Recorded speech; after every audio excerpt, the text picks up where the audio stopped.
Olá, meus irmãos, a paz e a graça, Cleiton Souza para mais uma Escola Bíblica Dominical. Aqui um projeto da Igreja Batista Monte Muriado, cidade de Camaçari, Bahia. Mais um livro santo. É Deuteronômio, né? Cujo tema da aula é Fazendo uma Revisão para a Nova Geração e pedindo obediência para que conheçam a bênção. Tá bem? Então, fazendo uma revisão para a nova geração e pedindo obediência para que conheçam a bênção. Né? Esse é o tema da aula de hoje de Deuteronômio. Tá? Vamos aqui, como de praxe, fazer uma oração para que o bom Deus possa nos abençoar nesta empreitada. Tá bem? Maravilhoso Deus, Pai querido, obrigado, Pai, por mais uma oportunidade de estar aqui no amanhã de domingo para poder abordar a respeito de mais um livro santo. E que livro, Senhor? Que livro? Um livro que muito nos instrui a respeito do caminhar na santidade a partir da obediência da palavra de Deus. Assim, Pai, suplico para que no abrir da minha boca eu possa apresentar o correto ensinamento e que esse ensinamento possa se tornar frutífero na caminhada cristã daqueles que nos ouvem. Amém? Amém, igreja? Então vamos lá, vamos falar sobre o livro de Deuteronômio, né? O livro de Deuteronômio, lembrando que hoje fechamos, de fato, aquele grupo de livros, aquele grupo literário, né? Grupo de livros, que é o chamado Livros da Lei, ou Livros de Moisés, ou Torá, ou Pentateuco, né? Pentateuco, penta, 5, teuco vem de rolos. Então, 5 rolos, os 5 livros, são os 5 primeiros livros da Bíblia.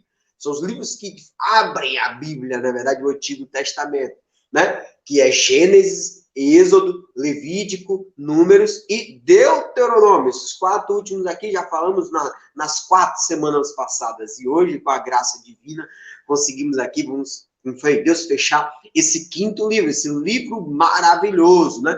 Lembrando para vocês que o Antigo Testamento é dividido em 4 blocos, assim como o Novo Testamento, né?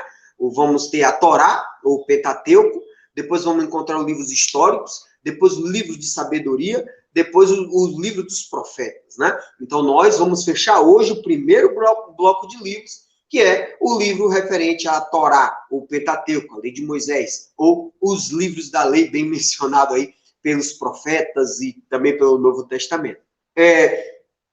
O livro de Deuteronômio, gente, ele é composto de 34 capítulos. 34 capítulos, então é um livro, né, considerado longo, né, considerado outros livros da Bíblia, tá? E por que estudar Deuteronômio, né? É um livro magnífico, extremamente poético, um livro muito bom mesmo.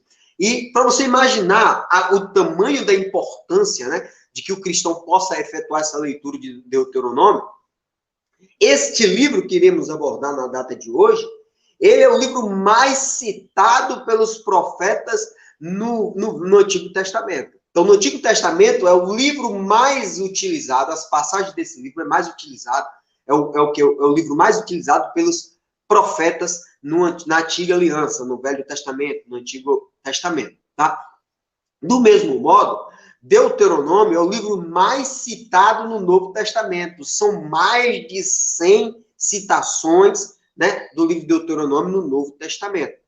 Sem falar também que esse livro é o último livro, o livro escrito no último ano do deserto. Aquele deserto que é a provação, onde o povo de Deus sai do Egito, do cativeiro do Egito, é conduzido por Deus para o deserto, né, que nas planícies, logo de cara, nas planícies do Sinai, planície sinaítica, né, onde no Monte Sinai, depois eles vão do Monte Sinai para o deserto de Parã, depois ele para em Cades Barneia, depois ele vai para a planície do Moab. Então, nesse itinerário, o último ano é onde vamos encontrar esse livro tendo sido escrito, porque vai tratar a respeito dos últimos momentos lá no deserto, tá? Este livro ele é tão importante que Deuteronômio, capítulo 6, verso 4, consta ali a oração de confissão de fé de Israel, que é utilizada até o dia de hoje. É o chamado Shema, que vai estar lá em Deuteronômio capítulo 6, uma passagem magnífica falando a respeito de Deus como único Deus, né? Digno de reverência, né? Então, essa oração de confissão de fé consta em Deuteronômio capítulo 6. Diferentemente dos outros 4 livros que compõem o Pentateuco, né? Deuteronômio é o único livro que consta as últimas palavras de Moisés. O livro de Deuteronômio trata a respeito das palavras do grande líder, do grande profeta chamado Moisés, né? Enquanto os demais são determinações ou são demonstrações históricas do povo de Deus, né? Então isso diferencia de Gênesis, de Êxodo, de Levítico, de Números, porque Deuteronômio tem as palavras de Moisés, tá bem? Porque Moisés vai apresentar 3 grandes discursos. Esses discursos vai falar exatamente dando exortações para o povo. Lembrando, eu até mencionei aqui que o livro de Deuteronômio é o livro mais citado no Novo Testamento. E vou provar para vocês em 2 passagens. Quando Cristo, inclusive é um livro altamente utilizado por Jesus Cristo. Quando Cristo estava no deserto e o diabo fala para ele, se tu é filho de Deus, transforma essas pedras em pães e mata a tua fome. Né? Vamos encontrar lá em Mateus, capítulo, salvo me engano, acho que é Mateus capítulo 4. Então, o que é que Cristo responde? Nem só de pão viverá o homem, né? Mas de toda a palavra que sai da boca de Deus. Esta indicação de Cristo Jesus está onde? Deuteronômio capítulo 8, verso 3. Quando o diabo fala, ó, se tu é filho, pô, pula do cenáculo aí, do pináculo. O que vai acontecer? Que Deus dará ordem para que os anjos, né, venham antes que você caia, o anjo vai lá e pega você no ar e lhe coloca no chão com toda a segurança. O que Cristo responde? Não tentarás o Senhor teu Deus. Onde é que isso está presente? Deuteronômio capítulo 6, verso 16. Do mesmo jeito, quando o diabo diz, olha, tá vendo todo esse reino aqui? Tudo que tem no mundo, te darei, desde que você se prostre e me adore. O que é que Cristo vai dizer? Ao Senhor teu Deus adorarás, e só ele servirá. Onde é que isso está? Deuteronômio capítulo 10, verso 20. Então, Cristo utilizava bastante Deuteronômio. Cristo conhecia Deuteronômio. Outra passagem muito emblemática, quando o jovem rico chega até Cristo e pergunta, eu de fato cumpro tudo aquilo que está na lei. E Cristo pergunta, de fato, ele pergunta quais são os 2 mandamentos, o que é que Cristo responde lá para ele? Os 2 maiores mandamentos, né? O maior de todos dele, vai amar o Senhor teu Deus. Cristo evoca naquela passagem em Mateus 22, verso 36 a 38, Deuteronômio capítulo 6, verso 5. Né? Porque o maior de todos os mandamentos é você adorar a Deus. O segundo maior mandamento é você amar o próximo. Então veja que Cristo era altamente versátil nos livros da lei, nos livros de Moisés, na Torá, no Pentateuco, e em especial também o Deuteronômio, porque de fato é ali onde vai estar o apontamento principal da obediência e adoração a Deus. Tá? E por que estudar exatamente também esse livro? Porque neste livro vamos encontrar os discursos de Moisés, chamado de discurso de despedida. É um momento que ele diz, olha, eu vou morrer e agora eu vou apresentar os meus discursos, né? O que é muito interessante, porque após os 40 anos no deserto é quando Moisés apresenta esses discursos maravilhosos. Mas esse livro não fica apenas em discurso, porque esse livro aqui é o livro em continuação, o livro de Josué, né? Desculpa, é o livro que precede Josué e é o que dá sustentação na história que vamos apresentar na próxima semana, se Deus assim permitir, quando abordaremos o livro de Josué, tá? Então aqui vamos encontrar a comunicação oral, ou seja, o discurso de Moisés, apresentando uma revelação divina, conforme Deus assim determinou. Vamos encontrar Moisés restabelecendo a lei, né? A lei lá apontada nos livros anteriores, em Êxodo, em Levítico, em Números. Vamos encontrar nesse livro também a nomeação de Josué como novo líder que Israel deveria seguir. Vamos encontrar neste livro a descrição que Moisés foi levado lá para o Monte Nebo, nas planícies de Moabe, pôde ver a Terra Santa, mas não pôde entrar. né? É neste livro que vai ocorrer a narrativa da morte de Moisés, presente lá em Deuteronômio capítulo 34, quando ele é recolhido do Monte Nebo, e de lá, de fato, é morto, né, lá naquela planície, mas a sepultura ninguém sabe onde se encontra.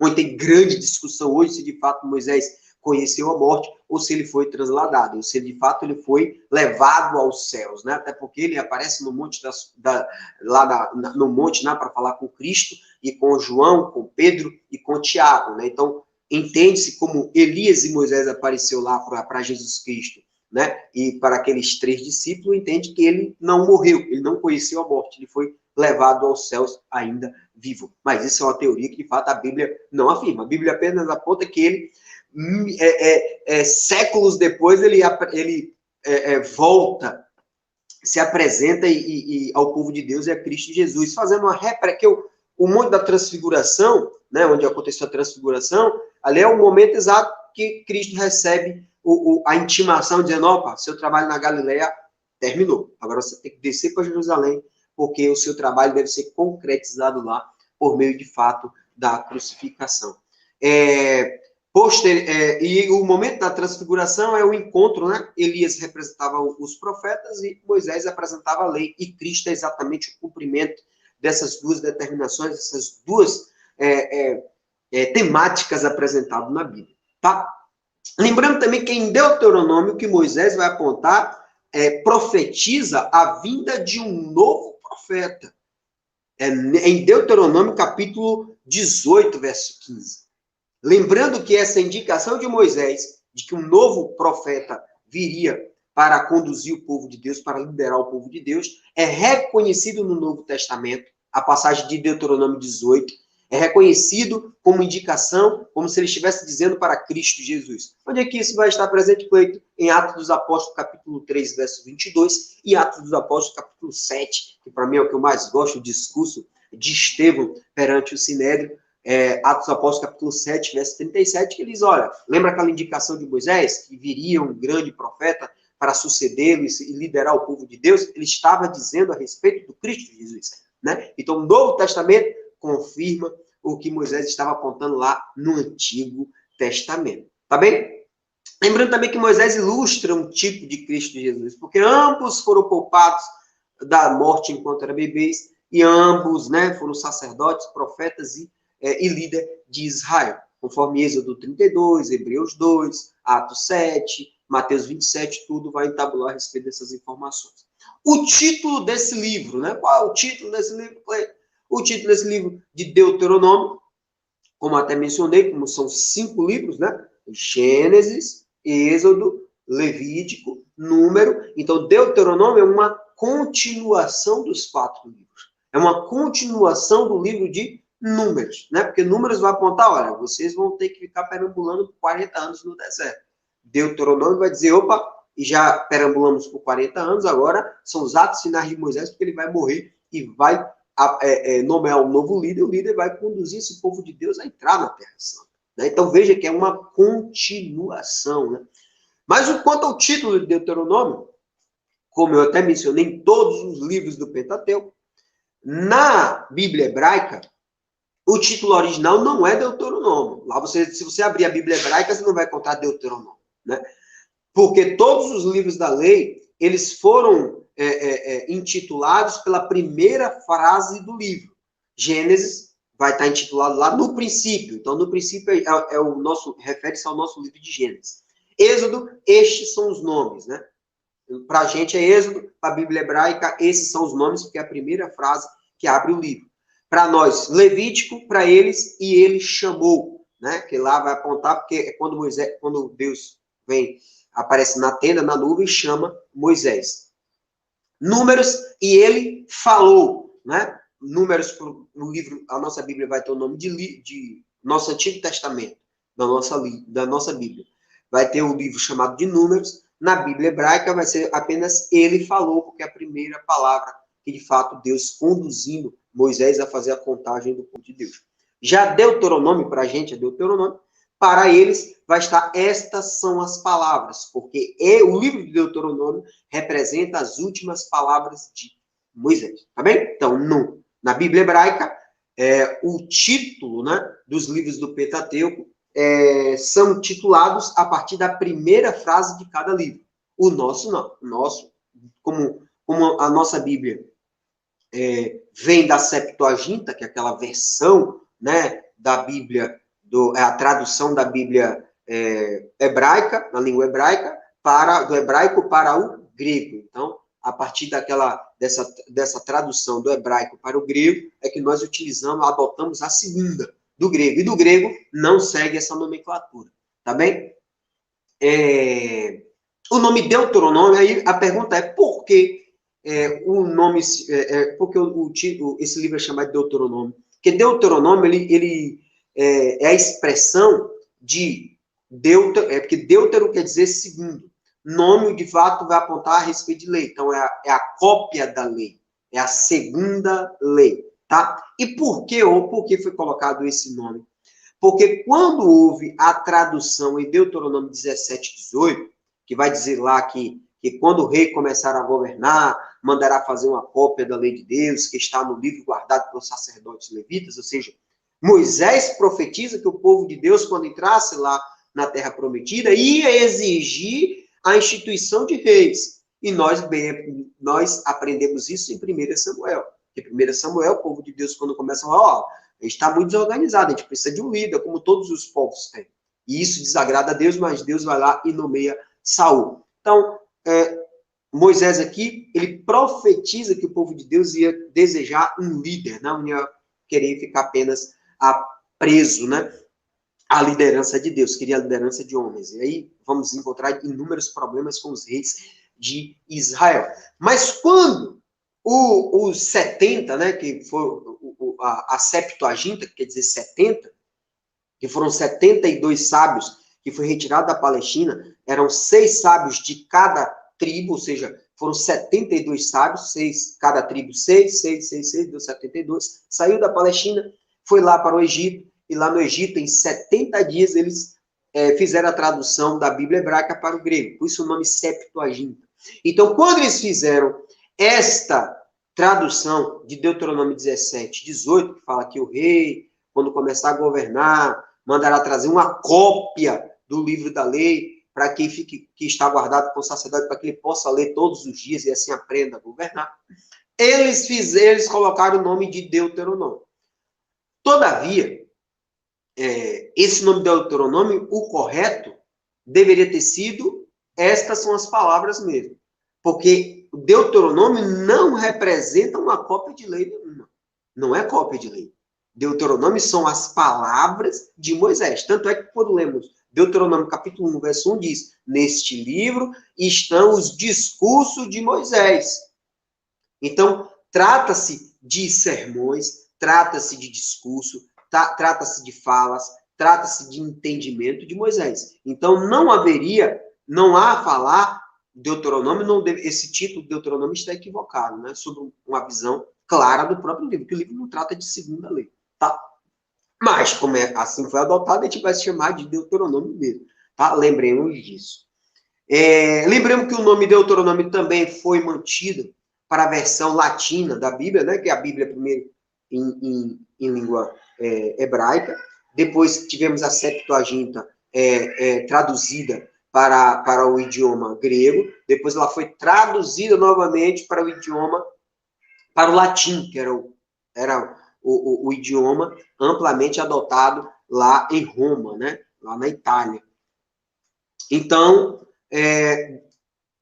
tanto a Vulgata Latina quanto a Septuaginta adotou o nome Deuteronômio, tá bem? Mas qual é a grande importância dessa fala de Moisés? Esse discurso de Moisés estava direcionado a um determinado povo. Que povo é esse? Quando a gente lembra lá que Deuteronômio houve 2 censos. O primeiro censo feito por Moisés e Arão. Esse primeiro censo, que vai estar em Números capítulo 1, vai contabilizar a população de Israel, apenas os homens, a partir dos 20 anos. Tá?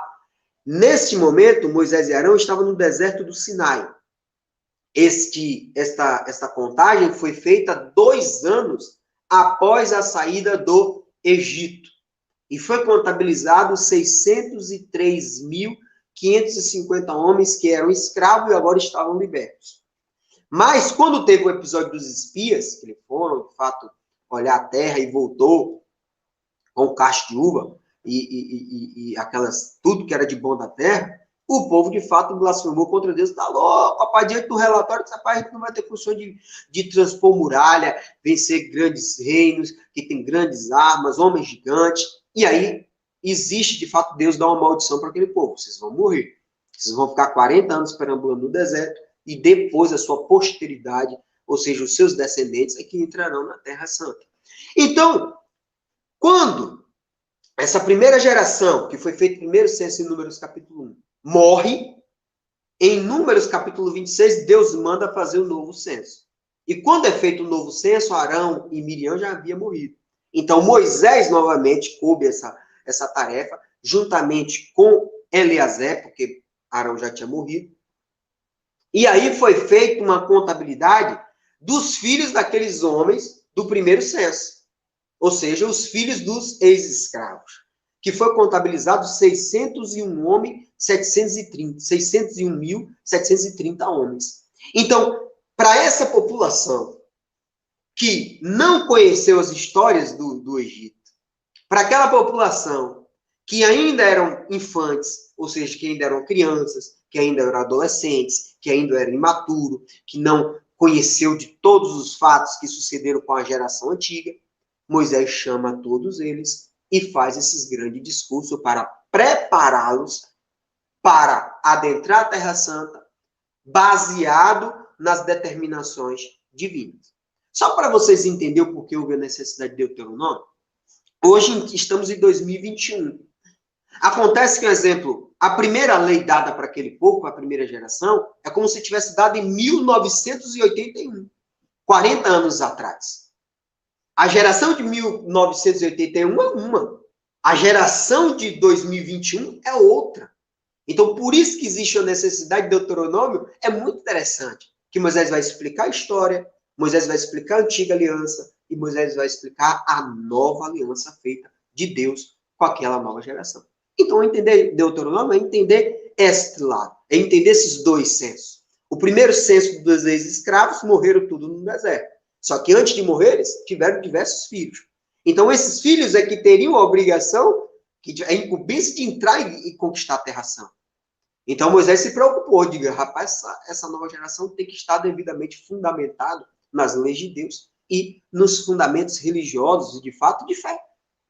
Então, Deuteronômio representa nada mais, nada menos do que isso. Porque a preocupação de Moisés aqui é o futuro fracasso de Israel em deixar de obedecer aquilo que Deus havia determinado. E que se não houvesse, de fato, o cumprimento, eles seriam destruídos, seriam espalhados por todo mundo. Né? Então, o que Moisés queria evitar que isso não acontecesse em pouco tempo, porque nós sabemos que eles caíram em desobediência, motivo pelo qual foram levados cativos, novamente escravos, pela Babilônia. Então, Moisés tentou evitar que isso acontecesse antes, né? Porque existia uma promessa divina, tá? E aí, chama a atenção para a obediência a Deus e chama a atenção para uma santidade pessoal. Você busca a santidade, você busca o sacrifício, busque obedecer as leis, busque obedecer o seu Deus, busque andar pelo caminho correto, busque a verdade, porque vai lhe dar vida eterna. O que exatamente o Cristo Jesus bem ensina. Tá? E qual é o propósito desse livro? O propósito desse livro são dois.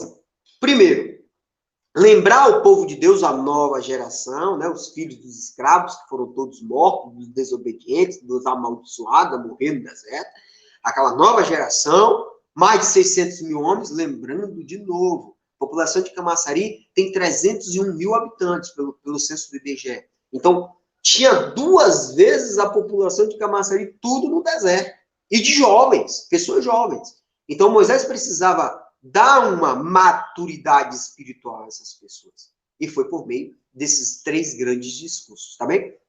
Então, ele visa lembrar os israelitas de que Deus havia realizado anteriormente na história e para encorajá-lo a realizar, se dedicarem a Deus, a partir da obediência, tá? Então, lembrar dos fatos históricos anteriores, que muitos deles não viram o que aconteceu lá no Egito, né? E vamos encorajar para os camaradas, de fato, saírem, né, dedicados a Deus e dispostos a tomar a Terra Santa. A segundo momento, Moisés visa ensinar ao povo de Deus a adorar única e exclusivamente a Deus. Por quê? Uma nova geração, com uma nova mentalidade, sem muito conhecimento bíblico diga, porque não existia Bíblia naquele tempo, sem muito conhecimento religioso, a imaturidade aponta um grande feito a ser resolvido, porque, diferentemente da primeira geração, que venceu algumas guerras, a segunda geração só foi guerra, porrada para cima, tirar os inimigos, vencer, de fato, os grandes desafios e conseguir conquistar a Terra Santa. Então, aqui, ele precisava ter esse ensino. Tinha que ensinar esse povo para que, de fato, eles não fracassassem, porque eles iriam entrar numa terra com costumes diferentes, ou seja, com práticas diferentes, com adorações a outros deuses, né, a ídolos. Então, Moisés chamou a atenção. Olha só os perigos que você vai encontrar lá. Prostituição, idolatria, né, sacrifícios humanos, e vocês não podem fazer isso, porque vocês têm um único Deus. Então, Moisés teve essa grande preocupação, porque o desafio seria gigantesco dali para frente. Qual é o versículo-chave do livro de Deuteronômio? Versículo-chave. Considerando que a palavra-chave do livro de Deuteronômio, que vai se repetir por inúmeras vezes, é obediência. Então, o versículo-chave vai tratar a respeito de obediência, o qual vou pedir a todos vocês que abram a Bíblia de vocês em Deuteronômio, capítulo 7, verso 9. Deuteronômio, capítulo 7, verso 9, que vai apontar a respeito do versículo-chave. Que, diga-se de passagem, esse livro é repetido em inúmeras oportunidades, né? Esse versículo acerca da obediência e misericórdia, acho que ele repete umas 50 vezes, tá? Mas Deuteronômio capítulo 7, ele vai dizer, lembrem que o Senhor, nosso Deus, é o único Deus, não tem diversos deuses. E Deus é fiel e mantém a sua aliança. E que aliança é essa? Aliança abraâmica, né? Aliança estipulada com o patriarca, de que, olha, você vai ter uma posteridade gigantesca, vai dar tudo certo, você vai ter um povo que não tem condições de ser numerado, igual a areia da praia, né? Então, lembre-se que o Senhor é o nosso Deus, é o único Deus, ele é fiel e mantém a sua aliança, e Deus continua a amar por 1000 gerações. Aqueles que o amam e obedecem aos seus mandamentos.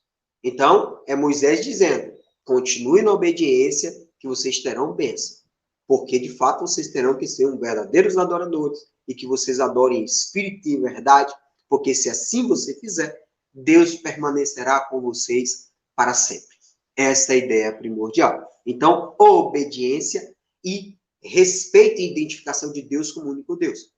Porque, a partir do momento que ele sai da planície de Moabe e passa para o oeste do Rio Jordão, onde, de fato, ele vai se deparar com a Terra Santa, a partir que ele transpõe o Rio Jordão, ele dá de cara logo com Jericó. E a partir de Jericó ali, idolatria, tem o panteão de deuses, cada um, deuses dos Sidônios, os deuses dos Moabitas, os deuses dos amorreus, os deuses dos filisteus, então os deuses dos assírios, os deuses dos sírios, os deuses da Babilônia. Então, Moisés diz, não importa, você vai se deparar com essas pessoas, com outras culturas, mas vocês não podem esquecer que vocês devem adorar um único Deus. E essa adoração deve ser seguida de obediência às leis que eu estou passando aqui para vocês, que Deus já apresentou lá, mas eu vou reafirmar aqui. Ok? Essa é a ideia básica, essa é a palavra-chave, obediência e reconhecer Deus como único Deus. Tá bem? Inclusive, essa ideia foi até reafirmada com Cristo, quando o jovem rico questionou a respeito de Cristo, a respeito dos princípios, tá? Panorama, né? Qual é o panorama? Bem fácil. Gênesis vai falar sobre criação do mundo e do ser humano, a queda do homem, até Gênesis capítulo 10, de Gênesis capítulo 1 a capítulo 11, criação do homem, do mundo, das línguas, dos povos, dos continentes. Vamos lá, finaliza com a Torre de Babel, cada um vai para o seu lado, cada um falando um idioma, cada um com uma cultura, cada um com um povo, cada um com um território. Gênesis capítulo 12 até o 54, quando tem a morte de José. Vai falar a história dos patriarcas. Abraão, vai falar sobre Abraão, Isaac, Jacó, e vai dar ênfase a José, porque José foi o responsável para resguardar o povo de Deus no momento de fome, no momento de tribulação. Finaliza Gênesis com a morte de José. Inicia Êxodo, com o povo de Deus se multiplicando. O Egito viu que estava crescendo, o povo de Deus estava crescendo demais, tributa, não consegue pagar, pega a força-trabalho, escraviza a galera. Êxodo, Deus levanta o libertador, Moisés, 120 anos, né? 40 anos no Egito, lá vivendo lá no palácio, depois mata um egípcio, tem que fugir, passa 40 anos na terra de Midian, porque a terra de Midian era um local desértico. Então ele tinha que conhecer a área, pegar a experiência, porque era ali onde ele iria conduzir o povo de Deus. Deus aparece no Sinai, manda Moisés voltar para o Egito para libertar o povo. Ele desce do Monte Sinai, atravessa todo o deserto, volta para o Egito, liberta o povo de Deus. Mar Vermelho abre, o povo passa, o pessoal anda pela planície sinaítica, ou seja, sai do Egito para o Monte Sinai. No Monte Sinai, vamos encontrar Deus dando as leis, né? Logo de cara, 3 meses após a saída do Egito, dá as leis. Depois, 1 ano da saída do Egito, Deus manda levantar o tabernáculo. Por quê? Em Êxodo 32, teve idolatria com bezerro de ouro. Deus diz, epa, a gente vai pegar aqui. Vamos, de fato, entabular aqui uma religião oficial da nação. De fato, por meio de sacrifícios para expiação de pecado. Então, a partir do momento que tem um tabernáculo, foi feito o tabernáculo lá em Êxodo 40, finalizando o Êxodo 40, inicia com o livro de Levítico, né? O livro de Levítico que nos ensina a respeito da purificação, santificação, e ensinando ao povo de Deus que, olha, se Deus é santo e você é o meu povo, você também deve ser santo. E para você ser santo, você deve se purificar, você deve se santificar, porque você deve oferecer sacrifício para que seus pecados sejam perdoados e você seja purificado. Essa é a ideia de Levítico. Então, vou lhe dar inúmeras leis. Beleza. Passou Levítico, só que entre a entabulação do tabernáculo e a saída do povo de Deus, né, que estava ainda tudo no Monte Sinai, passaram-se 2 anos.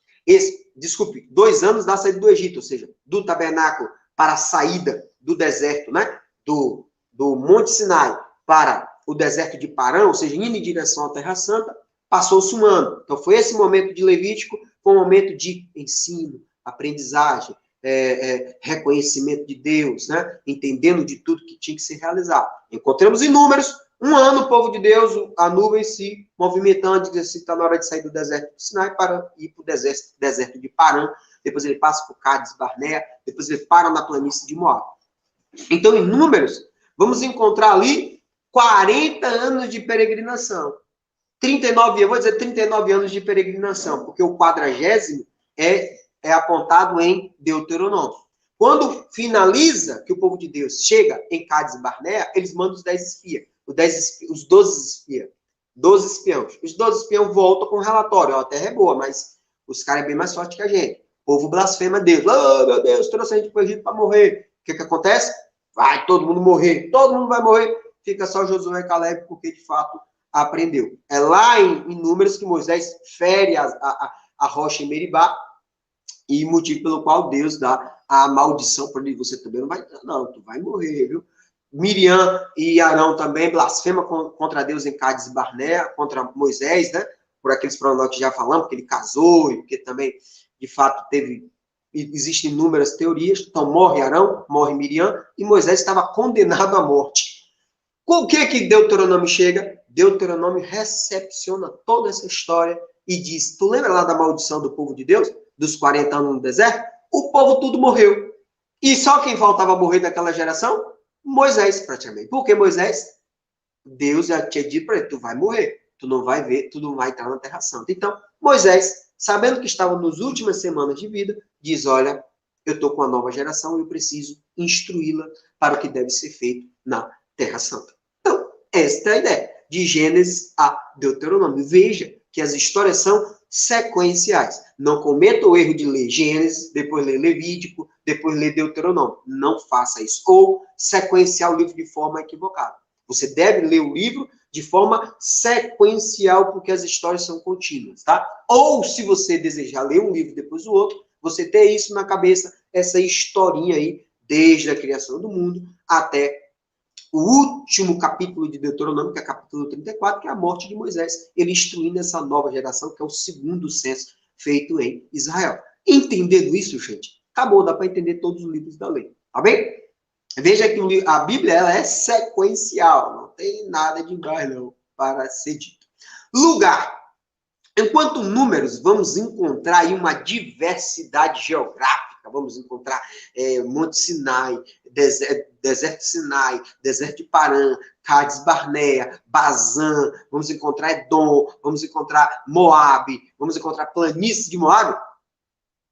Aqui em Deuteronômio não há toda essa mudança de local. Aqui há um único local discutido em todo Deuteronômio. Vamos encontrar em Deuteronômio capítulo 1, verso 1 e verso 5, que ele vai dizer, neste livro estão os discursos de Moisés, e Moisés fez esse discurso para o povo de Israel, que estava no deserto, que fica ao leste do Rio Jordão, e os israelitas estavam no vale do Rio Jordão. Esse vale é apenas uma greta central, né? Ele vai ter um valezinho, então era uma greta que eles ficavam. E aí, no verso 5 diz, quando os israelitas estavam no território de Moabe, diga-se, Campinas de Moabe, no lado leste do Rio Jordão, ou seja, e tem o Rio Jordão, né, que separa do lado esquerdo, vamos encontrar Jericó, e do lado direito estava o povo de Deus lá, tudo olhando no monte. Então, eles conseguiam visualizar a Terra Santa, mas não podia adentrar porque estava com o rio fazendo barreira, né? Lembrando que o povo de Deus poderia percorrer todo o território a pé. Eles poderiam entrar na Terra Santa a pé, mas Deus não permitiu, tá bem? Mas Moisés pôde subir no Monte Nebo, que é um monte que fica nas planícies de Moabe, que é chamado também de Monte Horebe, e lá, Monte Horebe é no Sinai. Então, no Monte Nebo, ele pôde ver a Terra Santa, mas não pôde adentrar, tá? Então, Números vai ter uma diversidade local. Deuteronômio, apenas um. O povo de Deus todo estava na planície de Moabe. Por isso que, quando termina Deuteronômio, inicia Josué. Josué é o quê? Transpondo, atravessando o Rio Jordão. Porque ele sai da planície de Moabe e vai dar de cara logo com a cidade das palmeiras, chamada Jericó. Então, essa é a definição. Deuteronômio, não há movimentação geográfica do povo de Deus. O povo já estava na planície de Moabe, Deus dizendo, ó, acabou os 40 anos, meu irmão. 40 anos de maldição, agora vamos para a bênção. Vamos aqui agora vencer os inimigos e adentrar na Terra Santa, tá? Qual é o destino? Quem é o destinatário desse livro? Fica muito fácil, né? Deuteronômio capítulo 1, verso 1. Neste livro estão os discursos que Moisés fez ao povo de Israel. Tá bom. O destinatário é o povo de Israel que estava no deserto, né, no deserto que fica no lado leste do Rio Jordão, que é o lado das planícies de Moab, tá? Então, é o povo de Deus, né, que recepcionou esse discurso mosaico, tá? A autoria desse quinto dos 5 primeiros livros da Bíblia é apontado como tendo sido por Moisés, tá? Lembrando que o próprio livro aponta que foi Moisés que escreveu. Enquanto os demais temos que pegar registros indiretos, neste livro, não. Neste livro, o próprio livro de Deuteronômio aponta que ele escreveu. Exemplo, Deuteronômio capítulo 31, verso 9. Deuteronômio capítulo 31, verso 9, vai dizer: Moisés escreveu esta lei e entregou aos líderes e os sacerdotes. Deuteronômio capítulo 31, verso 9. Deuteronômio capítulo 1, verso 1. Estas são as palavras de Deus Essas são as palavras, esses são os discursos de Moisés que fez ao povo de Israel. Então, são palavras de Moisés. Deuteronômio capítulo 31, verso 9, diz que foi ele quem escreveu. Deuteronômio capítulo 31, verso 22, vai dizer também que ele escreveu o livro e as canções, que vamos encontrar no capítulo 31 e seguintes. Capítulo 24, também, capítulo 31, verso 24, também vai apontar que foi Moisés que escreveu este livro. Lembrando também que o Antigo Testamento, 1 Reis, capítulo 2, verso 3, capítulo 8, verso 53, vai apontar como Moisés autor do livro de Deuteronômio. 2 Reis, capítulo 14, capítulo 18, também vai mencionar Moisés como autor de Deuteronômio. Novo Testamento, Atos dos Apóstolos, capítulo 3, né, o discurso de Pedro, vai mencionar Moisés como autor de Deuteronômio, já apontando, fazendo a profecia referente ao novo líder de Israel, que seria Cristo Jesus. Atos dos Apóstolos, capítulo 7, o discurso de Estevão no Sinédrio, também. Romanos, capítulo 10, verso 19, também vai apontar todos de autoria mosaica. Tá bem? Lembrando que o livro de Deuteronômio, por mais que fale sobre a vida de Moisés, o discurso de Moisés, no capítulo 32 ao capítulo 34, vai narrar a morte de Moisés. Então, se discute, Moisés iria poder escrever sobre a morte dele? Lembrando que isso virou até um tema da literatura brasileira, quando lemos lá o livro de Brás Cubas, né?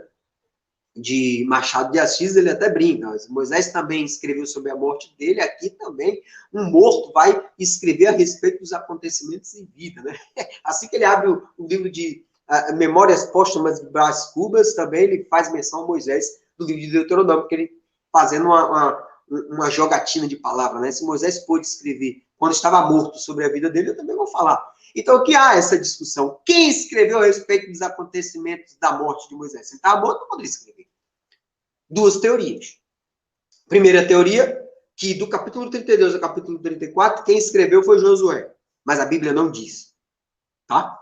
Eu não adoto esta teoria. Eu adoto a primeira teoria que aponta. Ele já tinha recebido a maldição de Deus no deserto, lá em Números.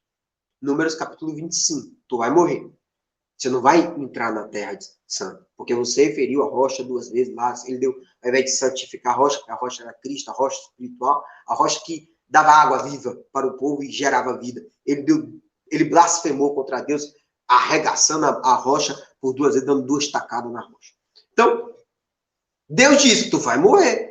Então, Deus poderia ter dito, até porque Deus aponta, né, em Deuteronômio capítulo 33, que Deus aponta para ele, suba o Monte Nebo, porque lá você vai morrer. Então, ele pode ter escrito que iria acontecer de fato, que ele iria sozinho, subiu o Monte Nebo, que é na planície de Moabe, que ele poderia ver a Terra Santa, mas não ia entrar, e de lá ele ia perecer, que de lá ele iria morrer. Não há problema nenhum, não vejo problema nenhum. O grande problema é que no finalzinho do Deuteronômio capítulo 34, Josué passa a apontar que após a morte dele, de Moisés, Josué passou a ser líder e o povo de Deus passou a obedecê-lo como sucessor de Moisés.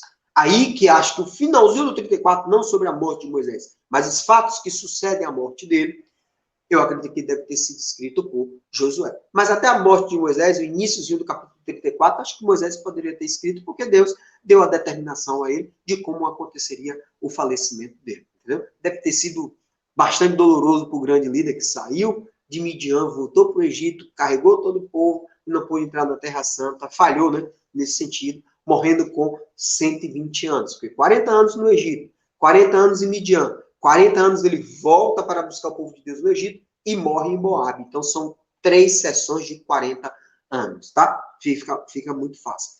O que nos indica, já que Moisés narra a vida dele, e que em próprio Deuteronômio, capítulo 34, aponta que, desculpe, no capítulo 1 aponta que o livro, os discursos de Moisés se deram no 40º ano após a saída do Egito, né? Nos dá a ideia, né, que esse livro foi escrito nas últimas semanas de vida de Moisés, ou talvez até no último dia mesmo ele acabou terminando de escrever este livro. Engraçado que Moisés já deixa o povo de Deus posicionado em frente à cidade de Jericó, justamente quando Josué pega o povo de Deus, atravessa o Rio Jordão, vence a cidade de Jericó a partir da ajuda da prostituta Raabe, que tudo vamos discutir na próxima semana, e lidera a conquista da terra-santa. Tá bem? Deixa eu dar uma olhada. A Bíblia ainda diz que o povo chorou a morte de Moisés por 30 dias, né? Deixa eu dar uma olhada aqui. Pronto. Datação desse livro, né? A maioria dos eruditos passam a datá-lo em 1405 a.C., né? Porque ele vai contabilizar, já que se números aconteceram 1445 anos antes de Cristo, subtraindo 40 anos que eles ficaram peregrinando pelo deserto, fica 1405 a.C., ou seja, quase 1,5 milênio antes da vinda do Cristo Jesus, tá bem? E essa datação, porque, ó, Deuteronômio capítulo 1, verso 3, vai dizer o quê? Já fazia 40 anos que o povo de Israel tinha saído de Egito. E no primeiro dia do 11º mês de Moisés, disse ao povo tudo que o Senhor Deus havia mandado que ele falasse. Então, tudo que Moisés falou foi permitido por Deus. Deus deu a permissão a ele. Vai lá e diga ao povo isso. Ele vai lá, ele fala, palavras dele, mas com autorização divina. Amém? Principais personagens, vamos encontrar apenas 2 principais personagens, porque Moisés toma, de fato, essa responsabilidade de dar o discurso dele, mas temos um outro personagem que entra de forma sensacional nesse livro e é a estrela do livro seguinte de Deuteronômio, que vai ser o livro de Josué, tá? Primeiro, 2 personagens, quais são? Moisés, que é o líder de Israel, é o que vai instruir o povo de Deus a respeito das leis que deveriam ser seguidas, né? Mas, infelizmente, Deus, por um erro dele, por uma blasfêmia dele, Deus não permitiu que ele entrasse na terra prometida, né? Então, ele sobe no Monte Nebo, olha a Terra Santa, mas depois morre, né? Porque, de fato, ele feriu a rocha lá em Meribá. Lembrando que a própria Números aponta que sucedeu por 2 fatos, né? A morte dele, por ele ter ferido a rocha, e a segundo momento que o líder não é passível que o líder ele se irrite com seus liderados, porque do endurecimento deles. O povo de Deus está murmurando. O povo de Deus não quer aceitar. O povo de Deus, mesmo dando conselho, eles não aceitam. Não importa. Os céus ficam alegres, de fato, com o retorno da ovelha perdida. Então, por mais que o povo de Deus fique murmurando, fique discutindo, cabe ao líder sempre, né, ser compassivo, né, adotar a paz de espírito, a parcimônia, porque o líder cabe ter esse cuidado com as ovelhas, né, com o rebanho. Isso fica muito claro em Números, que ele perdeu a paciência e, perdendo a paciência com o povo de Deus, ele acabou blasfemando. Então, ele cometeu 2 erros, né? Isso basta ler lá, Números, lá, a partir do capítulo 25, tá? Principais doutrinas, né? Principal doutrina nós vamos encontrar a terra prometida de Israel, essa terra prometida desde os patriarcas, né? Foi apontado lá para Abraão, foi apontado também para Jacó, né? A fidelidade do Senhor Deus em dar a Israel vitória sobre os inimigos, porque isso vai estar em Deuteronômio capítulo 2 até o capítulo 3, Deus dizendo, olha, Deus, se ele apontar que de fato a vitória e a bênção vai vir, pouco importa o inimigo que você tem pela frente. Se Deus está contigo, meu irmão, tudo é possível, né? Então, tendo fidelidade do Senhor, ele dá vitória sobre os inimigos. A rebeldia de Israel contra Deus, isso vai ficar muito claro, porque a primeira parte do livro de Deuteronômio é um registro histórico, e o registro histórico aponta a respeito da rebeldia. Então, ele vai dizer, olha, não se rebele contra Deus, porque se você rebelar, vai vir maldição. Tanto é que o primeiro censo, a primeira geração foi toda, pereceu no deserto, ou seja, foram sepultados, né, no deserto, jogados lá, os corpos no deserto. Seja, provavelmente foi sepultado, mas morto, comido por animais, essas questões todas. Então, é uma questão bastante complicada. A dispersão de Israel como castigo de Deus, isso foi anunciado, foi profetizado, né, pelo próprio Moisés, no capítulo 4. Olha, se vocês se você ter obediência, você vai ter bênção. Se você for rebelde, você vai ter a maldição. E Moisés profetiza o que aconteceria com o povo de Deus passados 1 milênio depois, porque eles seriam levados, seriam dispersos por todo o mundo pelos assírios, depois o Israel do norte, né? E depois a Babilônia conquista Jerusalém e leva o povo de Deus cativo, levado lá para fora da terra. Então, a dispersão de Israel como castigo foi apontada na própria Bíblia. A santidade de Deus e de seu povo, porque Deus declara, se eu sou santo, você é o meu povo escolhido, vocês também devem ser santos. Né? Isso uma prefiguração, uma retomada daquilo que foi ensinado em Levítico, vamos encontrar em Deuteronômio, capítulo 7, capítulo 8, capítulo 10 e capítulo 11, 13 e 14. Né? 7, 8, 18, 11, 13 e 14. Vai apontar a respeito da santidade de Deus que deve ser obedecido. E aí chegamos ao esboço desse livro. O esboço desse livro é muito fácil. Se o livro registra os sermões, os discursos, as exortações de Moisés, vamos dividir os sermões de Moisés em três sermões. Um sermão, ele vai falar sobre um prólogo histórico, ou seja, uma história do povo de Deus, a rebeldia que aconteceu, a maldição. O segundo sermão, ele vai falar sobre a aliança sinaítica, aquela aliança quando o povo de Deus sai do Egito, Mar Vermelho, anda de fato, até o Monte Sinai. Quando chega no Monte Sinai lá, Deus vai dar as leis, vai dar os 10 mandamentos. Estipular a aliança de Deus com o povo a partir do Monte Sinai. Então, Moisés reafirma aquilo que está em em Êxodo, em Levítico, né? Vai apontar a respeito da aliança sinaítica. E no terceiro sermão, a outra aliança, ou a nova aliança estipulada de Deus com o povo. Porque a aliança sinaítica foi feita 40 anos atrás. 39 anos atrás, mais ou menos. Porque foi com 3 meses que foi feita a aliança. Saiu do Egito, 3 meses, chega no Monte Sinai, Deus vai lá e dá as leis, né, e os 10 mandamentos. Então, história, ou seja, ele vai falar tudo aquilo que está em Números, aquelas histórias todas peregrinando no deserto. A aliança feita no Sinai, lá em Êxodo, e vai falar sobre a nova aliança, porque é uma nova população que deve ser discutida, que deve ser explicada, reexplicar o que é a lei, o significado, a importância de Deus, a necessidade de obediência, para que ocorra a bênção, porque a maldição, conforme a história é bem apontada, né, vai trazer maldição. Então, lendo Deuteronômio, a partir dessas lentes da divisão do texto, fica fácil. História, aliança no Sinai e a nova aliança estabelecida em Deuteronômio. Isso. Deuteronômio vai apontar essas 3 alianças. Professor, como é que eu vou dividir esses 3 blocos por capítulo?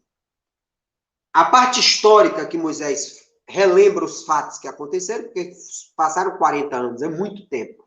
Né? É como se eu estivesse relembrando para vocês o que aconteceu em 1981. É muito tempo agora.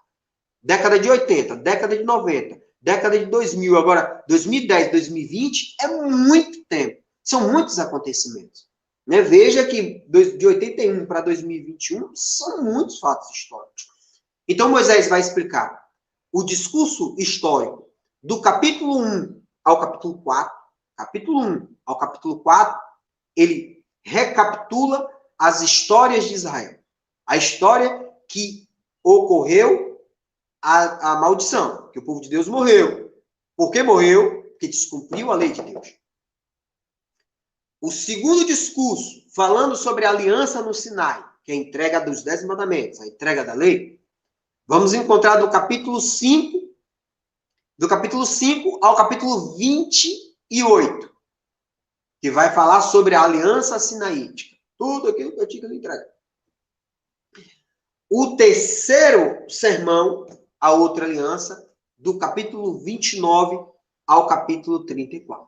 A nova aliança, que vai falar sobre a nova aliança de Deus com o povo de Deus, com o segundo censo, né? E a morte de Moisés. Ok?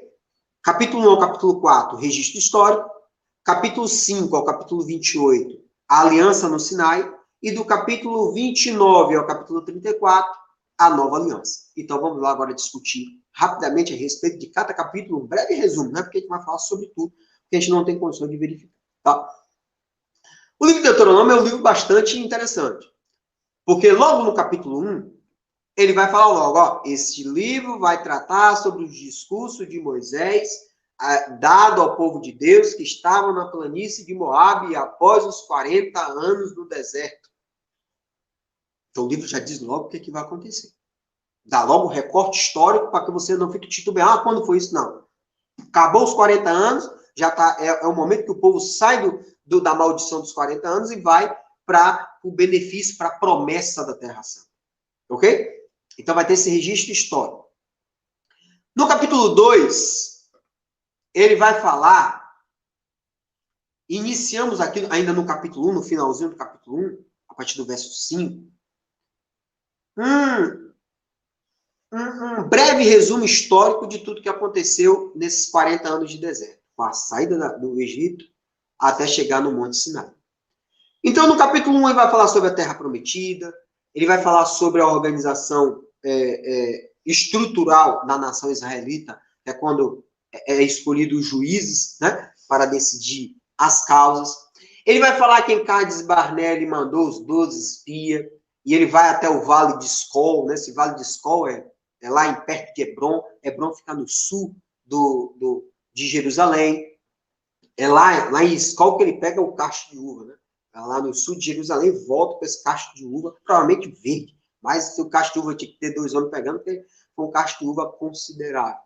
E ele vai falar que esse relatório, o povo de Deus blasfemou. Em razão disso, o primeiro censo feito em Números, capítulo 1, os 603 mil israelitas, ex-escravos do Egito, nenhum entra na Terra Santa, salvo Josué e Caleb. Então ele vai dizer, olha, maldição, não cometam essa mesma blasfêmia, vocês vão morrer. Então ele vai dizer, depois da blasfêmia, mas que Deus fez uma promessa para os filhos daquela geração pecaminosa, né? Depois ele vai dizer, olha, tem uma galerinha que diz assim, que nada, a gente pode ir sim invadir a Terra Santa sem a ordenança de Deus.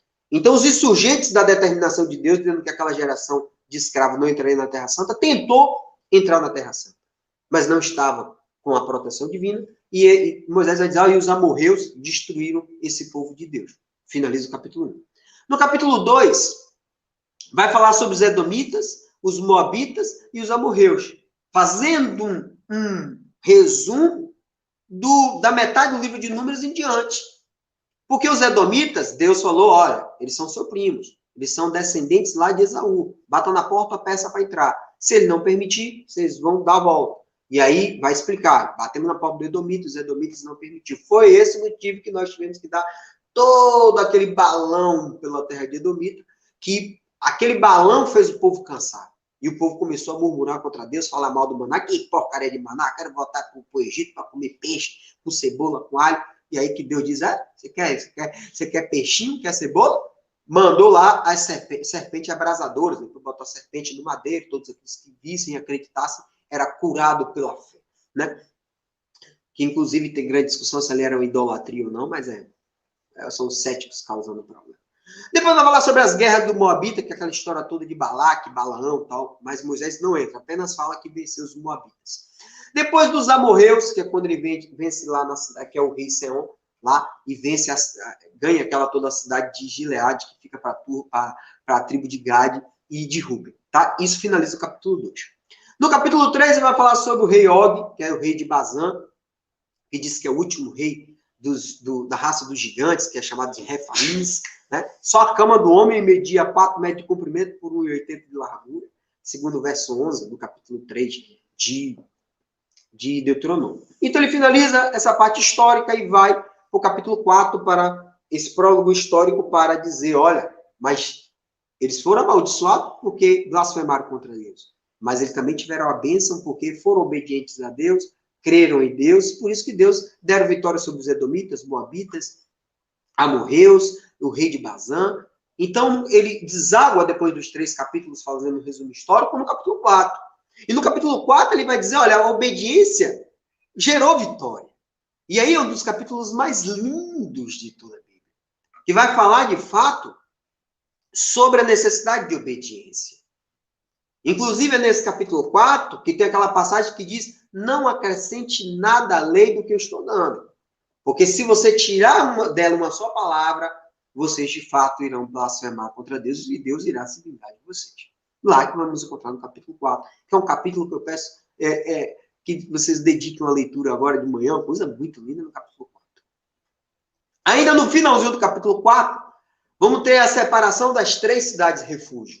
Que essas 3 cidades refúgio, se o camarada cometeu um crime culposo, que é crime culposo quando eu não tenho a intenção de matar. Um exemplo, eu estou lá,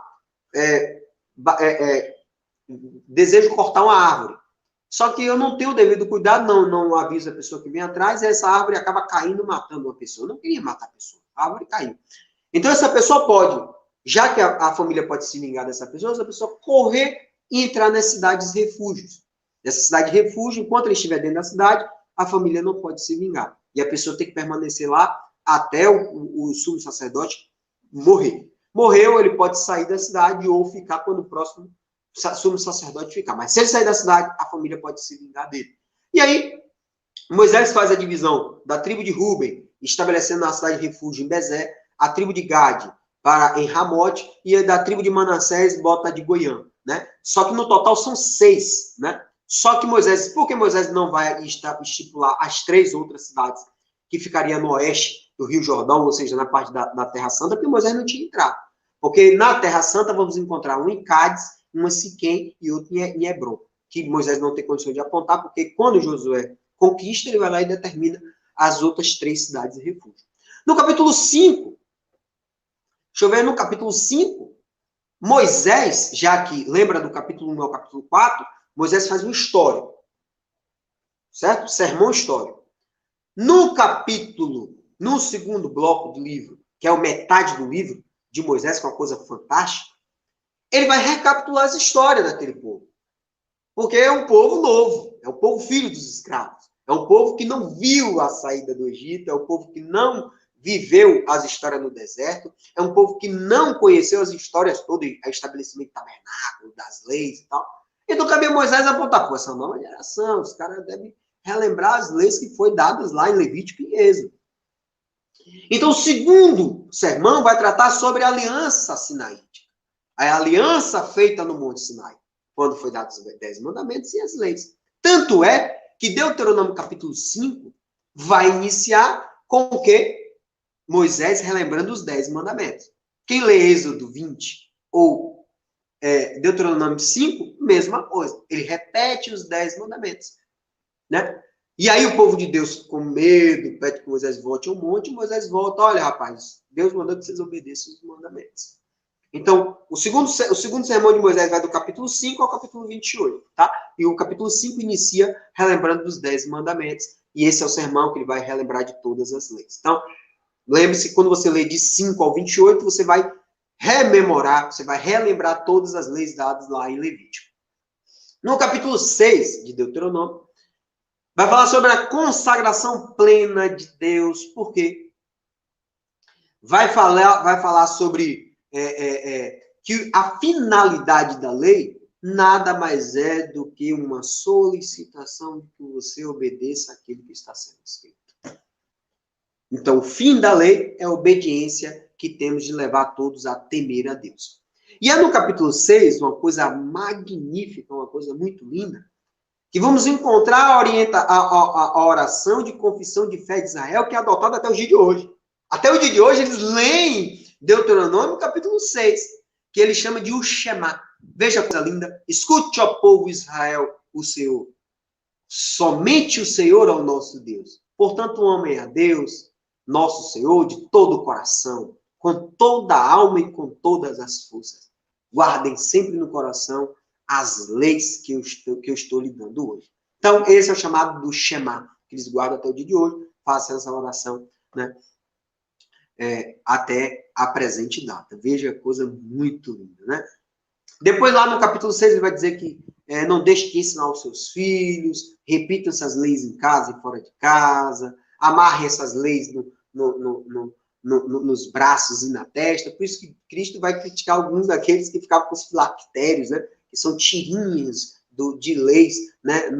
Na cabeça e na mão, né? Que se mostra o super religioso. Cristo diz, não é, de fato, não é bastante você deixar as leis na cabeça e nos braços, que você deixe no coração e que você transmita verdadeiramente aquilo que você lê e aquilo que você crê. Não é atos, né, de sacramentais ou atos religiosos, dogmáticos, que vai dizer se você é religioso ou não. É a sua vivência, é a sua passada, é o seu dia a dia, né? É o que Cristo bem ensina, né? Mas aqui é de onde nascem os filactérios, né? Andar com os fitinhas, né? No braço, na testa, para não esquecer dos mandamentos de Deus. Tá? No capítulo 7 de Deuteronômio, vamos encontrar a necessidade que Moisés diz, rapaz, esses caras vão entrar, saindo daqui das plantas de Moabe, para a Terra Santa.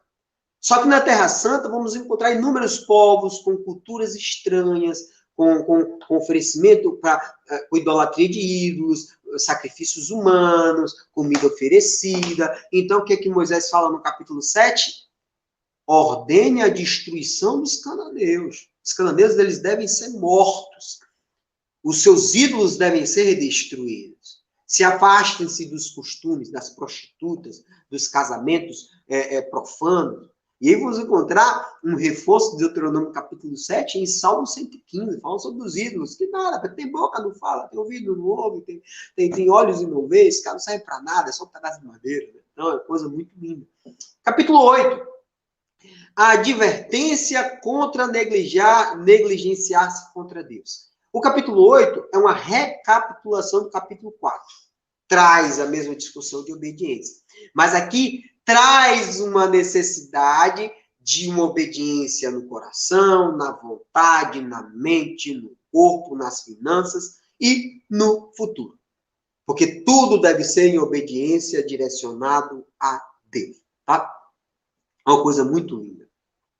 Tanto é que em Deuteronômio capítulo 8, verso 1 diz, Moisés disse ao povo, Deus dizendo, tenham cuidado de obedecer a todas as leis que hoje eu estou dando a vocês, para que vocês vivam e tornem-se mais numerosos e entrem e tomem posse na terra que o seu Deus jurou dar aos nossos antepassados. Então, a obediência em estado, em espírito, em pessoa, em vontade, em mente, em corpo. Suas finanças devem obedecer a Deus, inclusive o seu futuro. No capítulo 9, vamos falar sobre a rebeldia de Israel no passado. Moisés diz assim, você não quer obedecer, não? Sabe por que seus pais morreram, meu amigo? Seus avós morreram? A geração que saiu do Egito, né? Que foram abençoados, 10 pragas que não atingiram ele, atravessaram o Mar Vermelho de terra seca, passou no deserto, passou sede, Deus deu água, deu fome, deu maná. Deus protegeu, mas esses caras não teve direito de entrar na Terra Santa. Então, Moisés, no capítulo 9, lembra das murmurações, das infidelidades, vai falar que eles ficaram com medo dos anaquins, vai falar do bode de ouro, da idolatria, lá de Êxodo 32, vai falar da história da cidade de Teberá, em Massa, em Quibrote Atavá, que é quando Deus destrói as beiras do povo de Deus, eu esqueci o nome, do povo de Deus, não, do povoado, né? Que não é o povoado, não, daqui a pouco eu lembro, das tribos, né? As plantas das tribos Deus foi destruindo, porque de fato eles foram blasfemando, né? Falando do maná, falando que queria carne, Deus tome carne, aí morreu um bocado aí de infecção, de epidemia, né? Depois Deus fala que eles provocaram carnes Barnea, que é quando eles blasfemam contra o maná, eu quero voltar para o Egito para comer peixe, alho e cebola. Deus, tome lá a serpente, matou um bocado, depois epidemia. Então, uma série de coisas que vamos encontrar aí no capítulo 9, relembrando, não murmurem, não sejam infiéis, não sejam idólatra, não blasfemem, porque vocês terão maldição. No capítulo 10, vai dizer a admoestação de temer a Deus e amá-lo e obedecer às suas vontades, né? Então, lá no capítulo 10, vamos encontrar, Deus vai relembrar Êxodo capítulo 34, né, que vai falar sobre a questão de temer a Deus, né? Vai falar sobre a vocação da tribo de Levi, que eles devem servir ao tabernáculo. No capítulo 11, vai falar dos feitos no Egito, no deserto, e ao mesmo tempo que vai falar os feitos no capítulo 11, vai falar dos feitos no Egito, vai falar sobre Datã e Abirão. Por que não vai falar de Coré? Porque Coré, ele queria ser, era um levita e queria ser sacerdote. Datã e Abirão, eles eram da turma da tribo de Ruben. Então, eles queriam que Ruben de Simeão. Datã e Abirão, eles queriam ser o líder de Israel. Então, eles dizem, não queiram tomar liderança. Porque se vocês desejarem a liderança, vocês serão consumidos pela terra, serão destruídos, né? O que aconteceu lá com Abirão. Depois ele vai falar sobre os benefícios da obediência, inclusive até falando sobre a teoria da prosperidade, porque tudo em sua vida vai se tornar bom. Vamos encontrar em capítulo 11 de Deuteronômio, né? Então ele vai dizer, ao final pode ter, se você for desobediente, vai ter maldição. No capítulo 12, vai falar sobre as instruções culticas, as instruções do culto. Que no capítulo 12 vai dizer o único lugar de culto a ser escolhido pelo Senhor, ou seja, quando vocês passarem na Terra Santa, Deus irá dizer qual é o local onde vocês irão cultuar, onde vocês irão oferecer os seus sacrifícios. Ou seja, agora não, mas lá, quando você passar, você só pode fazer o culto em um lugar, porque um lugar será a concentração, de fato, com o povo de Deus. Mais à frente vai ser escolhido Siquém, tá? No capítulo 12, a proibição de queimar os filhos oferecer os filhos queimados em sacrifício no altar, né? E bem como não poder alterar a lei. Queimar os filhos de sacrifício no altar, vamos encontrar a história de Manassés, lá em 2 Reis, quando oferece o próprio filho e mata o bichinho na fogueira. No capítulo 13, vamos encontrar o castigo dos falsos profetas. Como vamos identificar os falsos profetas? É todos aqueles que fizeram uma previsão e não se cumpriram. Então, esse cara aí não vale de nada. Então, tenham cuidado com os falsos profetas, porque é a partir deles que vocês, de fato, serão tentados. E por que essa grande discussão? Porque os falsos profetas estariam entupidos lá na Terra Santa, juntamente com os idólatras. Por isso que tenham cuidado com os falsos profetas e com os idólatras. No capítulo 14, é uma revisão das leis previstas em Levítico. Capítulo 14, não só comer animais limpos e evitar os imundos, os dízimos, a entabulação dos dízimos para o serviço do Senhor. No capítulo 15, falando sobre o ano da remissão, cada 7 anos, né, tem que libertar os escravos, perdoar as dívidas, deixar a terra sem plantar, porque tem que dar descanso. No capítulo 16, vai falar sobre as 3 grandes festas. A Páscoa que vem de passar, que quer dizer passagem, quando Deus, de fato, as portas que tinham os umbrais pintados, o anjo de Deus, o anjo da morte não passava a matar as pessoas. Pentecoste, 40 dias, né, após a Páscoa, e a festa dos tabernáculos, que é as festas das barracas, que seriam entabuladas no capítulo 16, que eu não vou rememorar aqui, porque nós já falamos lá em Levíticos. No capítulo 16, vai falar também sobre os deveres do juiz, que são de julgar com justiça e honestidade. No capítulo 17, o castigo da idolatria. Olha, cometer idolatria tem que ser o quê? Morto. E também naqueles crimes, né? Crimes de morte, e que não sejam bem elucidados, em regra, os acontecimentos de Israel, crimes simples ou fatos simples, eram julgados pelos juízes. Crimes violentos de morte tinham que ser levados para os sacerdotes. Os sacerdotes eram quem decidiam, tá? Por isso que o juiz, Cristo, quando foi levado para o Sinédrio, né? Supostamente, né, iria decidir a respeito se ele seria morto ou não. Eleição, no capítulo 17, eleição e os deveres de um rei, indicado por Deus, não ter cavalos, não ter muitas mulheres, e ler a lei. Essa é a indicação que Moisés bem apontou. Ali não tinha lei, né? Lembrando que ali era uma cultura tribal. Era como se fosse cada bairro, né, tinha os seus líderes, e depois tinha a reunião dos líderes, que seguia a determinação de um chefe, que até então era Moisés, que depois passou para Josué. Mas era como se fossem estados federados, né? Cada um tinha uma unidade, mas todos estavam juntos para a instituição de uma única nação. Não tinha rei. Mas Moisés, profeticamente apontou que Israel iria, em dado momento histórico, iria exigir a instituição de um rei. Por isso que o capítulo 17 é uma profecia para os livros de 1 Reis, 2 Reis, 1 e 2 Samuel. Tá? No capítulo 18, vai falar sobre as instruções para a liderança, vai falar sobre a herança e os direitos dos sacerdotes levitas, né? De fato, eles não precisavam trabalhar, eles teriam que receber a oferta do povo de Deus.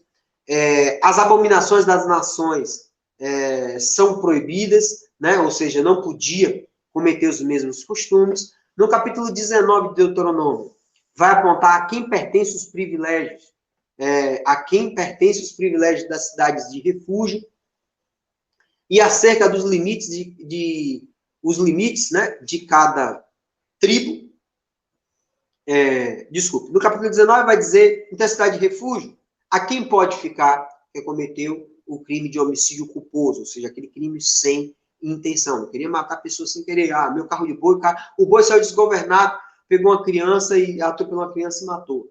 Esse cidadão não pode ser castigado com a morte, né? Então, se ele fugir para a cidade de refúgio, ele não é morto e fica lá. Se ele sair, a família pode se vingar dele. No capítulo 19 ainda vai dizer acerca dos limites, estabelecendo os limites de cada tribo, bem como apontando que para ser constituído um crime, né, não pode ser apenas uma testemunha, tem que ser mais de uma testemunha, tem que ser até duas, bem como entabula o crime de falso testemunho, deveria ser castigado com a morte. No capítulo 20, ele vai falar, olha, as leis da guerra. Vai dizer, olha, escutem, meu amigo, não se assuste com os grandes inimigos que você vai encontrar pela frente, pelas grandes muralhas, pelos grandes armamentos, pelo forte poder bélico dos seus inimigos. Acreditem, porque o nosso Senhor Deus está com vocês para lutar ao seu lado e salvá-los do inimigo. Isso vamos encontrar no capítulo 20, verso 4, né? Ou seja, um hino de guerra. Vá para a guerra, pouco importa quem são seus inimigos, porque Deus está do seu lado e irá salvar de qualquer mal. E também a determinação de matar os heteus, os amorreus, os cananeus, os perizeus, os heveus e os jebuseus. Todos eles deveriam ser mortos, tá bem? Inclusive, jebuseus, aqueles que estavam em Jerusalém, que Davi fala, quem conquistar lá vai receber grandes prêmios, né? E a cidade nunca tinha sido invadida, mas Davi espertamente já tinha passado pela terra e mandou ir pela rede de esgoto e invadiu a cidade e conquistou. No capítulo 21, né? Agora, a expiação por a morte cujo autor é desconhecido, ou seja, encontrou um cadáver fora da cidade, aí em Levítico, em Deuteronômio capítulo 21, diz como deve ser feito. O juiz deve contar passo a passo com a cidade mais próxima, chega lá, pedir uma oferta daquela tribo, a tribo vai oferecer a oferta e fazer o juramento para dizer se matou aquele homem ou não, porque ninguém sabia quem matou o homem. Então a cidade mais próxima oferecia o sacrifício, fazia juramento e dizia que não matou. Né? Mas se acabasse descobrindo quem matou, a pessoa seria castigada também com morte. Olho por olho, dente por dente, era adotado lá em Levítico, né? Bem apontado. Levítico era a lei de Israel. No capítulo 22, a caridade com o próximo, né? Que deveria ajudar o próximo. Também indicando que homem não poderia vestir roupa de mulher, nem mulher vestir roupa de homem. Né? Também as penas para diversos pecados cometidos para com a mulher, né? O homem que, de fato, acabar cometendo um crime de estupro, ou aquele que manter relações sexuais com a mulher depois de não ter casamento, ele deveria ser chicoteado em público, né? Porque, de fato, teria que ter um compromisso. É uma instituição da família, né? A intenção ali. No capítulo 23, as pessoas que seriam excluídas da Assembleia, ou seja, não podiam participar da Assembleia do Senhor, os castrados, os bastardos, os amonitas e os moabitas, né? Vai falar sobre, no capítulo 23, os fugitivos, né? Os escravos, as prostitutas, a usuras, não cobre juros aí não, meu irmão. O escravo, se fugir de uma determinada casa, devolva ele. Os votos, fez voto, cumpra. No capítulo 24, vai falar sobre o divórcio, os penhores, os roubadores, as lepras, porque são regras sanitárias, né? Acerca de empréstimos, caridade com os pobres, os estrangeiros e as órfãs. Se você vai recolher, recolha. Não precisa recolher tudo, não. Os miseráveis podem passar, as pessoas pobres podem passar lá e recolher, né, os restos das plantações. No capítulo 25, vai falar sobre a pena de açoite, né? Para aquele que descumprir as determinações de lei. Então, Moisés já vai deixar um compêndio de leis. Ó, você vai ter um vadimeco, você vai ter um grupo de leis que vocês devem seguir. E no capítulo 25 tem uma passagem muito interessante. Olha, o boi que estiver trabalhando, não amarre a boca dele. Né? Utilizou o boi para fazer a colheita, deixe que o boi possa comer da plantação. Esta passagem, em Deuteronômio capítulo 25, é adotada lá em 1 Coríntios capítulo 9, verso 9, quando Paulo diz, opa, eu sou apóstolo, e apóstolo tem direito sim a cobrar. Eu tenho o direito de cobrar para vocês um salário. Porque lembra lá que Moisés diz o boi no trabalho?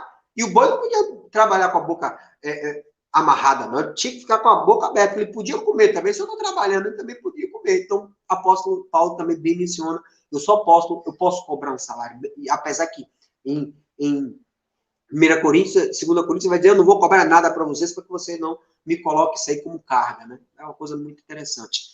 Lá ainda, em Deuteronômio capítulo 25, vai dizer a obrigação do homem de casar com a mulher viúva do seu irmão, porque para garantir a posteridade da família. Então, o irmão casou com a mulher, o irmão morreu, a mulher ficou viúva, o outro irmão tem que casar e ter filho com aquela mulher para guardar a posteridade, não dele, do irmão. Tá? Por isso que vamos encontrar aquela história de Anã, de Enã com o filho de Judá, né? Aquele grande problema lá de Judá e Judá, esqueci o nome da moça.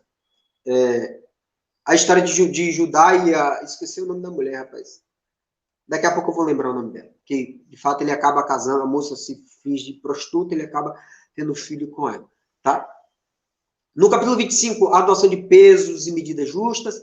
Depois, no capítulo 25, então, uma das histórias que eu mais gosto, era um ótimo sermão, falando sobre os amalequitas, eles tinham que ser destruídos. E por que, em especial, os amalequitas, Moisés chama a atenção em Deuteronômio capítulo 25? Porque quando o povo de Deus sai do Egito, e eles estavam atravessando o deserto em direção ao Monte Sinai, eles foram surpreendidos pelos amalequitas. Só que os amalequitas, de forma perversa, porque em toda a linhagem de guerra, os mais fortes vão na frente abrindo caminho. No meio ficam os mais fracos, e no finalzinho fica alguns 2, 3 homens. E os amalequitas, ao invés de atacar o povo de Deus na parte da frente onde tinha os mais fortes, não. Eles atacaram os mais fracos, para humilhar o povo de Deus. Eles atacaram os velhos, as crianças, os doentes e as mulheres. Isso é inaceitável.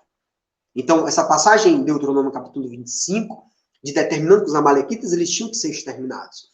Por isso que lá aquela história lá do rei Saul com o rei Agag, que ele poupou o rei Agag, que era uma amalequita, que Samuel disse, você cometeu uma loucura. Deuteronômio 25 manda que você mate. E aí o profeta Samuel vai lá e mata o rei Agag, esquarteja e mostra como é que é feito. Depois aquela história lá, Esté, de Omã e o tio de Esté, porque Omã, de fato, era da linhagem dos amalequitas. Então, esse ódio nasce a partir desde o Êxodo e Deuteronômio capítulo 25, a rivalidade entre os povos, tá? Então, vamos encontrar aqui ainda do capítulo 26, Moisés entabula que as primícias e os dízimos da terra prometida. Então, a primeira colheita era dos sacerdotes, e apresenta a oração daqueles que deu dízimo muito lindo lá, né? Deuteronômio capítulo 26, verso 19. Assim, Deus os abençoará, dando vocês mais fama, glória e honra do que qualquer outro povo que ele criou. E conforme ele disse, vocês serão um povo escolhido e o povo que é somente dele, né? Dando até uma ideia de teoria da prosperidade em Deuteronômio capítulo 26, verso 19. E o capítulo 27 vai falar sobre as bênçãos e as maldições, né? Vai falar, olha, a ordem de levar um padrão no coração, na mente de vocês. E toda vez que você passar lá na Terra Santa, vocês vão pintar as pedras e vão anotar as palavras de Deus para que fiquem grafadas e vocês possam relembrar. E depois vocês vão pegar cada pedrinha dessa, vocês encontram lá na Terra Santa, uma pedra de fato bem determinada de acordo com Deuteronômio capítulo 27. Vocês vão fazer um altar lá no Monte Ebal. E lá nesse Monte Ebal, vocês vão fazer, né, essas orações. Depois ele vai falar que quando vocês subirem no Monte Ebal, que vocês fizeram o altar, vocês vão amaldiçoar, né, todas as terras lá que vocês vão conquistar. Vamos matar todos eles aqui porque Deus está conosco. Mais ou menos isso. No capítulo 28, é uma das coisas mais lindas de todo o livro. vai falar sobre as bênçãos que serão lançadas no Monte Gerizim. Nessas bênçãos, terras que vamos ganhar. E vai apontar acerca dos castigos para a desobediência. Capítulo 28 vale muito a leitura, porque é muito lindo. Capítulo 28 finaliza, ou seja, o texto central de Deuteronômio é relembrar as leis. Relembrar que deve ser obedecido. Então, relembrando ao povo de Deus, obedeçam, que vocês terão bênção. Se não obedecer, castigo. E relembrando que a primeira geração teve todas essas leis, e essas leis não haviam sido revogadas. Mesma coisa hoje, Cleiton, a lei que foi dada em 1981, 40 anos atrás, está válida hoje, em 2021? Está válida. É o que Moisés, como Moisés tivesse dito. Não, tudo aquilo que foi dito lá atrás continua em validade.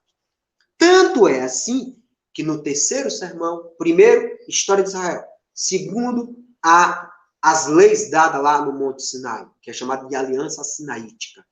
O terceiro e último sermão, a partir do capítulo 29 ao capítulo 34, ele vai falar sobre a outra aliança. Qual é a outra aliança? Deus deu toda essa lei. E toda essa lei deve ser, se obedecida por vocês, Deus está fazendo uma nova aliança com essa nova geração. Os filhos dos escravos que morreram, ex-escravos que morreram. Exatamente. Isso é a nova aliança.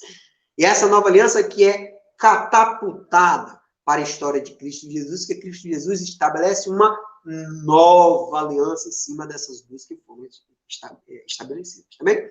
Então, no capítulo 29, inicia falando que Deus fez um novo conceito, uma nova aliança, um novo pacto com o povo de Deus. Se você obedecer, bênção. Se você não obedecer, maldição. Tanto é que eles descumpriram e mais à frente você levados pelos babilônios e restando cativo. Tá? No capítulo 30,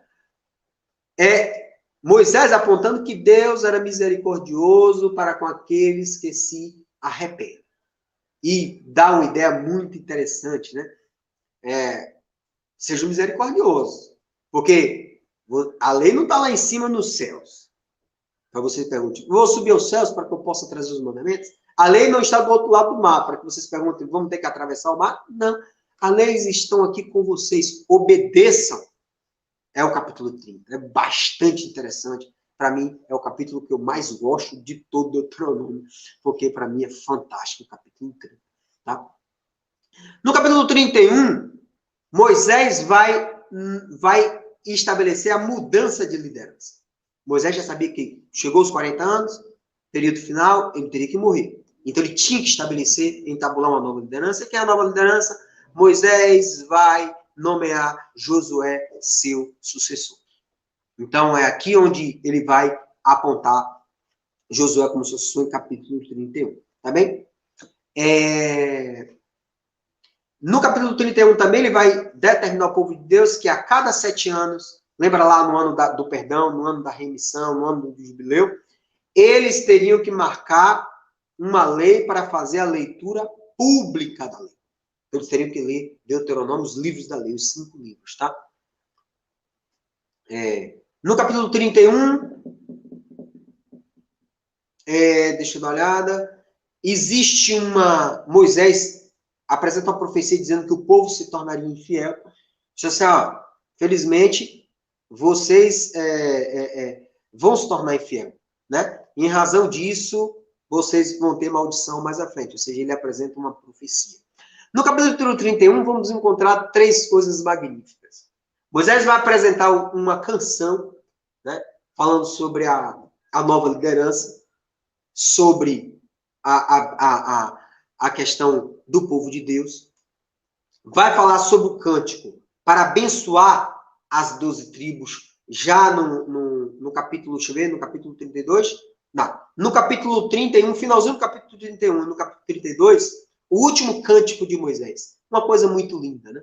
Ele fala, dê atenção às minhas palavras, que o meu ensino seja como a chuva que cai mansamente sobre a terra, e que as minhas palavras sejam como orvalho que se espalha sobre as plantas, e eu louvarei o nome do Senhor e anunciarei a grandeza do nosso Deus. Isso é só apenas um fragmento do último cântico de Moisés, uma coisa lindíssima, de uma riqueza poética fantástica, que está presente em Deuteronômio capítulo 32, o qual também convida a leitura, porque Quem gosta de poesia e poema, você vai encontrar um ótimo cântico em forma de poema presente lá em Deuteronômio capítulo 32. Escutem ao céu e à terra e deem atenção às minhas palavras. Que o meu ensino seja como a chuva que cai mansamente sobre a terra e que as minhas palavras sejam como orvalho que se espalha sobre as plantas.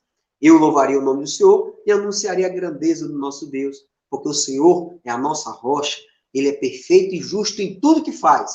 Ele é fiel e correto e julga com justiça e honestidade. Mas o seu povo se entregou ao seu pecado, ele vai dizer acerca da maldição. Tá? No capítulo 33, se Moisés faz um cântico sobre a sua vida, sobre a liderança, sobre o povo de Deus, no capítulo 33 vai ter as bênçãos às tribos. Então, antes de morrer, ele abençoa todas as tribos, que ele vai dizer, meu irmão, Deus está com vocês, podem ir que vocês vão vencer, sim, todos os seus inimigos.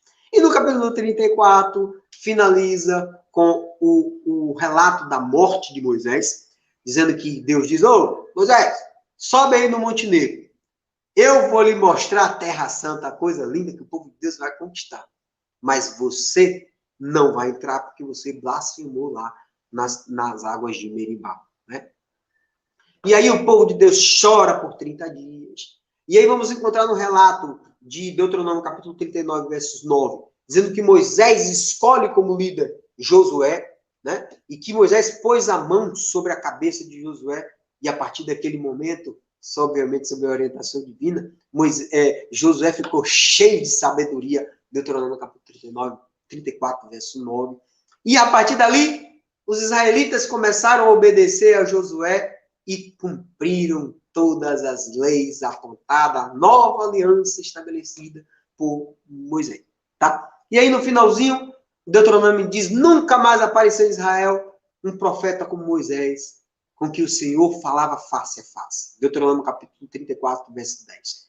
E 34, verso 11 e 12. Nunca houve ninguém que fizesse maravilhas e milagres como aqueles que Moisés, obedecendo a ordem do Senhor, fez no Egito contra o seu rei e os seus oficiais e todo o seu povo. Verso 12. Nunca houve outro profeta que fizesse os milagres e as coisas espantosas que Moisés fez com grande poder na presença do povo de Israel. Ou seja, dando os predicados aí, dados por Deus a Moisés. Tá? Obviamente que toda essa grandiosidade de Moisés foi superada pelo Cristo Jesus a partir da nova aliança. E assim, meus irmãos, eu finalizo a exortação a respeito do livro de Deuteronômio,